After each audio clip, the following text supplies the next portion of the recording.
Hola, mediante la comprensión de las bases moleculares de la vida, podemos darnos cuenta de cómo funciona.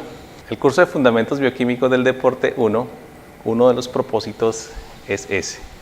Mediante un proceso aún desconocido con exactitud y en un periodo de tiempo no conocido o estimado, elementos como el carbono, el nitrógeno, el oxígeno, el carbono y el fósforo se enlazaron, se recombinaron para formar moléculas cada vez más complejas y estas se fueron distribuyendo por el universo primitivo, particularmente en la Tierra.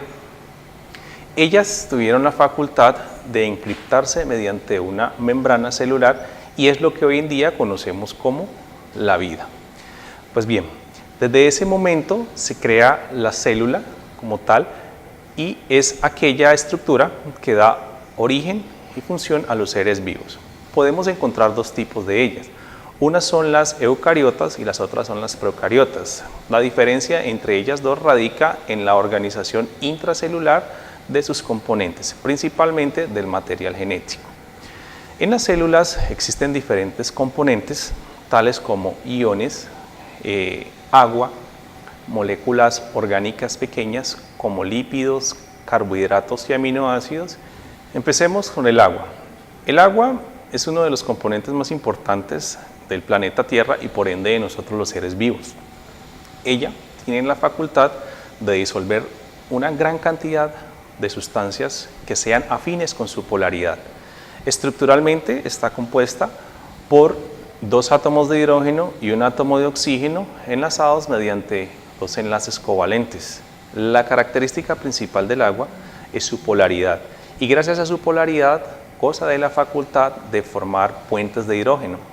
Estas fuerzas de interacción intermoleculares le confieren al agua una estabilidad energética bastante importante y gracias a ella es que podemos evidenciar el flujo de nutrientes y también la salida de sustancias producto del metabolismo celular.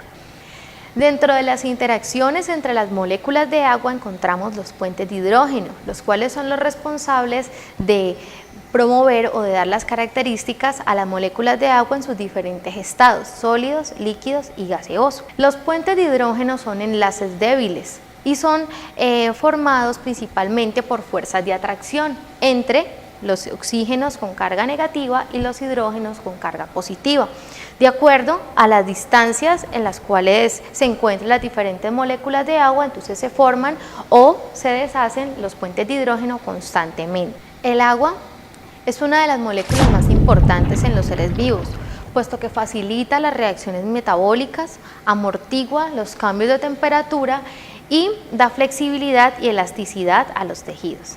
El agua es considerado un solvente universal. De acuerdo a sus características de ser un dipolo, permite la disociación de las moléculas formando capas de solvatación, en las cuales las moléculas de agua se orientan sus cargas a las de cada ion. La presencia de electrolitos en los seres vivos hacen parte fundamental de su funcionamiento. En ese caso, haremos mención en los electrolitos que son de orden aniónico o de orden catiónico. Pueden presentarse diferentes tipos de ellos, dependiendo de cuál sea su naturaleza química. En ese orden de ideas podemos hablar de los aniones inorgánicos y de los cationes inorgánicos. Prueba de ello está, por ejemplo, el sodio, que es un catión encargado de la regulación del equilibrio ácido-base en el cuerpo humano y también de la permeabilidad de la membrana celular. Tenemos la presencia del potasio, que es importante para mantener la presión osmótica y regular también el equilibrio ácido-base del cuerpo. Cabe notar que el equilibrio ácido-base del cuerpo interviene en diferentes tipos de iones, tanto orgánicos como inorgánicos. Tenemos la presencia del ion cloruro, que es importante también para la regulación del equilibrio ácido-base y para la formación del ácido clorhídrico que interviene a nivel de la digestión. Tenemos otro tipo de aniones, tales como el fosfato y el carbonato, que también son indispensables en los procesos de regulación celular. De otra parte, El piruvato y el lactato son aniones que también se generan dentro del funcionamiento celular y están asociados a la actividad física cuando se desarrolla de diferentes maneras.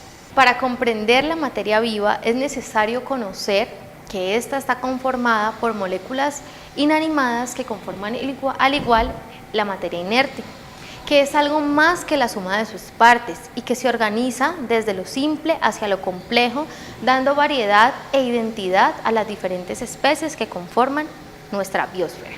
La materia viva está conformada por bioelementos y biomoléculas. Los bioelementos entonces se van a caracterizar de acuerdo a la disponibilidad que hay en la superficie terrestre. Los bioelementos primarios son aquellos que se encuentran con mayor disponibilidad y ellos encontramos el carbono, el hidrógeno, el oxígeno, nitrógeno, fósforo y azufre, mientras que los que se encuentran en una disponibilidad menor son conocidos como bioelementos secundarios u oligoelementos, dentro de los cuales tenemos el carbono, el calcio, potasio, cloro, yodo, entre otros. Estos bioelementos se unen entre sí o se unen entre sí mediante enlaces que pueden ser de tipo covalente, no covalente, iónicos, metálicos, entre otros, para formar biomoléculas. Las biomoléculas podemos clasificarlas en dos grandes grupos. Las biomoléculas de carácter orgánico, como lo son los carbohidratos, lípidos, proteínas y ácidos nucleicos, de los cuales vamos a hablar en un momento, y las biomoléculas inorgánicas, como el agua y las sales minerales, de las cuales le hemos hablado en anteriores videos. Las biomoléculas y su comprensión en el funcionamiento de los seres vivos es un aspecto importante dentro del estudio de la bioquímica.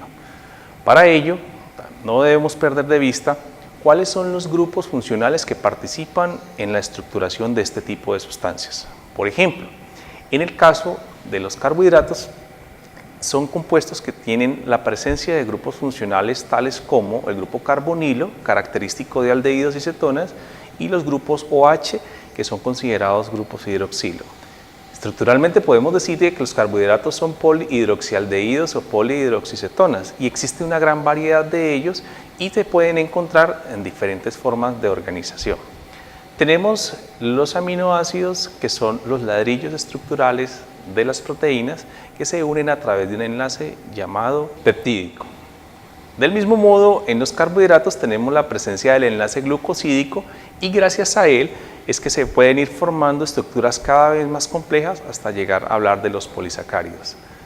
En los carbohidratos podemos encontrar diferentes niveles de organización dependiendo de la cantidad de unidades monoméricas que presente la cadena. En ese orden de ideas tenemos los monosacáridos, que son aquellas estructuras que contienen un solo anillo o una sola estructura de ese compuesto. La unión de dos monosacáridos pues forma un disacárido a través de un enlace glucosídico y de ahí en adelante se pueden ir complejizando las cadenas. Tenemos un grupo que son los oligosacáridos, ¿ya?, que tienen la presencia de más de dos unidades monoméricas.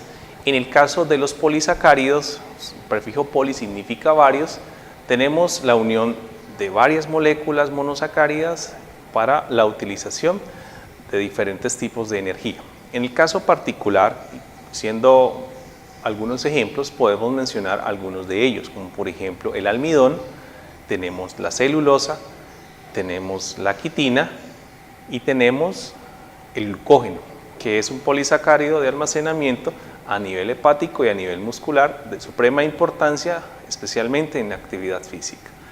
En el caso de las proteínas, tenemos diferentes niveles de organización que obedecen a las interacciones entre los grupos laterales que conforman sus aminoácidos. En ese orden de ideas hablamos de la estructura primaria, secundaria, cuaternaria y también la terciaria. Las proteínas juegan un papel importante dentro de la estructura y función de todos los seres vivos. Para ello es importante conocer cuáles son las bases que las conforman. En el caso de los aminoácidos, son compuestos bifuncionales que tienen la característica de presentar un grupo amino y un grupo carboxilo.